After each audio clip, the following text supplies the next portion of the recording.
Bienvenidos al curso de Seminario Taller de Tesis 1. Quien le habla es el magíster Fernando Cornejo Sánchez. Y el día de hoy les voy a explicar cómo elaborar preguntas para un cuestionario.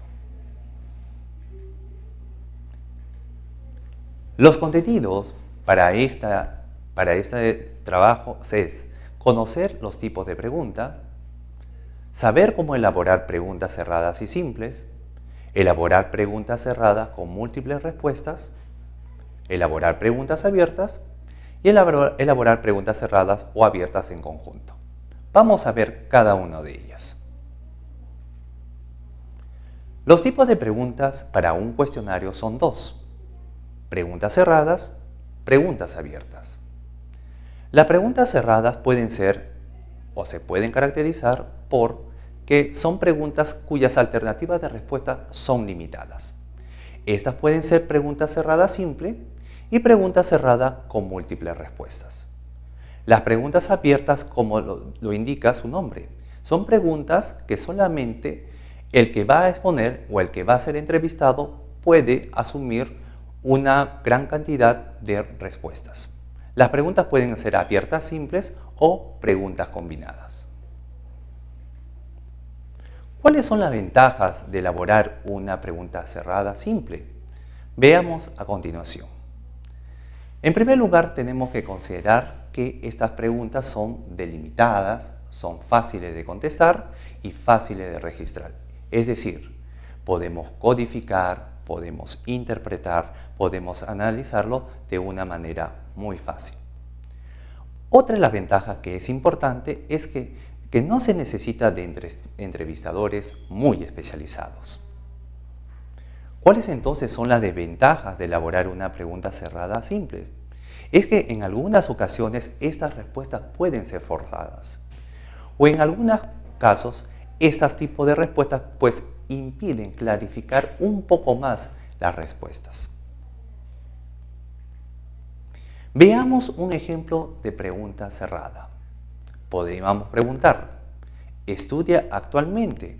Tenemos en este caso respuestas dicotómicas, es decir, dos respuestas: sí o no. ¿Qué entendemos por pregunta cerrada con múltiples respuestas? Su mismo nombre lo dice, tenemos una serie de alternativas de respuestas. Las ventajas, es la más importante, es que hay muchas posibilidades de respuestas. Y su desventaja es que muchas de estas respuestas pueden complicarse para el análisis a la hora de recolectar los datos. Veamos un ejemplo. Si preguntamos: ¿a qué hora del día usted, de su hogar para ir a su trabajo, va a la escuela? Indique la hora con una precisión hasta de 5 minutos. Como ustedes pueden darse cuenta en el ejemplo, tenemos 7 alternativas, donde el entrevistado puede colocar más de una respuesta. Otro ejemplo. Veamos la pregunta: ¿en qué sectores cree usted que el gobierno debe invertir más? ¿Podría usted ordenar las siguientes tarjetas de sectores colocando en el primer lugar aquel sector en que el gobierno debería invertir más? En este tipo de respuestas nosotros, o en este caso el entrevistador, puede elegir más de una respuesta. Es decir, podría elegir 1, religión; 2, minería y educación. En este caso, se le está pidiendo al entrevistado que ordene según sus méritos. Veamos ahora las preguntas abiertas. Las preguntas abiertas pueden ser o pueden tener ventajas y pueden tener desventajas. ¿Cuál es la ventaja de una pregunta abierta? En la pregunta abierta, en este caso, el entrevistado puede asumir con bastante tranquilidad o puede responder con bastante tranquilidad según sus palabras. Puede haber un mejor contacto entre el entrevistado y el entrevistador. Mientras que en las desventajas podríamos decir que va a existir una dificultad para anotar e interpretar para recolectar los datos. Veamos un ejemplo de pregunta abierta. ¿Cuáles son a su juicio las principales éticas que un profesor contemporáneo debe tratar de desarrollar en sus alumnos? La respuesta puede ser infinita, porque dependerá en este caso del conocimiento que tiene el entrevistado.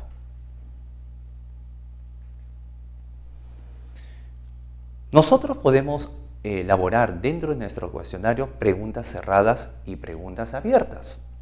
Aquí vamos a ver un claro ejemplo. Veamos. Si tenemos una pregunta, la pregunta 59 decimos, ¿lee usted diarios y revistas? En este caso tenemos dos tipos de respuestas, sí, no. En este caso estamos hablando de respuestas dicotómicas. Pregunta 60, ¿cuál es el diario que más lee? En este caso se le está dando más de una opción para que marque el entrevistado. Y veamos la pregunta 62. En la pregunta 62 se formula, ¿qué partes en particular le gusta leer? En este caso le estamos formulando una pregunta abierta. En su defecto, podríamos decir que un cuestionario puede tener preguntas cerradas y preguntas abiertas. Sin embargo, también podemos hablar de las llamadas preguntas encadenadas. ¿En qué consisten las preguntas encadenadas? Las preguntas encadenadas consisten en reforzar una pregunta anteriormente dicha. Por ejemplo, si tenemos una pregunta como, si usted tuviera que definir sus intereses en asuntos políticos, usted diría que está muy interesado o no muy interesado. Supongamos en este caso que el entrevistado responda, no muy interesado. ¿Qué podríamos hacer? Para conocer un poco más la respuesta del entrevistado, colocaremos una pregunta adicional y formulamos. Si contestó no muy interesado a la pregunta 70, ¿está usted un poco interesado o no le interesa nada? Y le damos dos preguntas. A eso llamamos preguntas encadenadas. Finalmente, podríamos hablar de preguntas de conocimiento. Las preguntas de conocimiento también pueden formar parte de la elaboración de un cuestionario. Y veamos un ejemplo aquí. Aquí tenemos una pregunta en la cual se le da al entrevistado para que pueda, según sus conocimientos, clasificar a qué campo de conocimiento tiene cada uno de estos protagonistas. Por ejemplo, la política, las artes, la música, la literatura y la ciencia. Como ustedes se han podido dar cuenta, nosotros podemos elaborar en un cuestionario preguntas cerradas como preguntas abiertas. Eso es todo y agradezco de su participación.